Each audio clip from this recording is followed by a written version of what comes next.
传统用纸糊的挂钟点火刀，民俗业者带游客伫咧上安竹桥附近欣赏夜梅无共款的所在。除了看树啊，业者嘛希望游客用鼻目喙来感受梅花的水。我们会摘梅花的花瓣回去泡茶，好，就直接用热开水把它冲下去，冲了了哈，它呈现一天然出来的香味，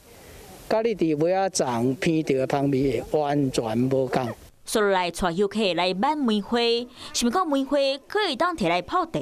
规座现场对游客来讲拢是上新的体验。除了欣赏每一棵梅花的造型啊、树干哈，然后现在又采到这个花瓣哈，那喝下去很惊奇的味道。摕传统的挂钟来欣赏夜梅，游客行伫咧竹桥边来看梅仔园，因所看到、听到、闻到的拢是上新的感受，嘛，互体验过游客拢讲这个活动真趣味。